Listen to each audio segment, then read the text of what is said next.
to help you understand in greater detail the strategies for reaching global markets. Sometimes it's called foreign market entry strategies that are mentioned in Chapter 3. I want to take a moment to go over this chart that is in the Nichols text, which is published by McGraw-Hill Publishing.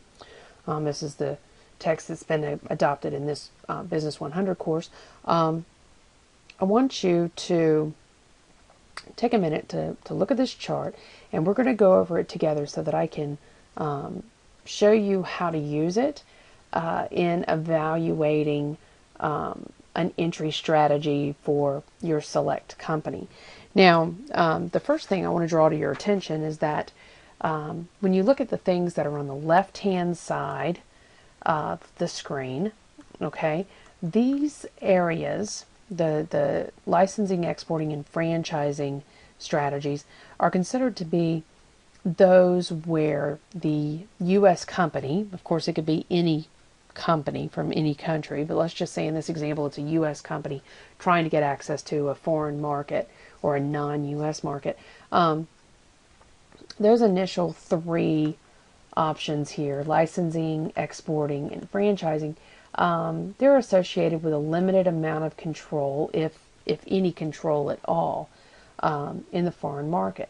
And then when you move over here to the right-hand side of the arrow, you see where contract manufacturing, the joint ventures and strategic alliances, and foreign direct investments maximize that control, but there's also a high amount of risk. And these strategies on the right-hand side tend to be more expensive than the strategies on the left when you consider it from the perspective of the U.S. company. So let's first look at licensing. Now, licensing is basically giving another company in another market the right to use your trademark or to manufacture your product. Now, why would a U.S. company do it? Well, basically to gain revenues that are not being generated in the U.S. market. Now, most of the time, the startup costs will be paid by the foreign company, not the U.S. company. And this works very well for service companies. Now, the companies in the U.S. usually avoid incurring any costs under licensing. Now, the risk is that once the foreign company has everything they need to operate, they can manufacture an alternative competing product on their own, and the U.S. company may have no recourse. So this is the least amount of control under licensing. Now, with exporting, which is the next block to the right, a little bit more control, but a little bit more risk, and a little more profit potential, even though it's all relatively low compared to a foreign direct investment or a strategic alliance. Now, exporting is just the process of sending your products to buyers in other countries. And the U.S. companies keep control of the product, but once the buyer receives it in the foreign country, the product is gone, and the buyer can potentially do whatever they want to with it. And then we move to a little bit more control, which is franchising, and that's basically a contract that gives someone the right to operate the company in another country. Now, franchisors, for example, the U.S. company, may need to adapt the products and services to the foreign markets, but the franchisees are held accountable to the U.S. company. Let's look at contract manufacturing, because this is kind of an interesting animal. Basically, a U.S. company would find a manufacturer in a foreign country to manufacture their goods and to distribute those goods in that country. Now, it's usually referred to as making private label goods for the sellers in the foreign market. So if you look at a company like Nike, if they want to sell tennis shoes in Thailand, they're probably not going to send them, they're probably going to send them from another market. They're probably going to put a manufacturing plant in Thailand and let those shoes be manufactured right there in Thailand.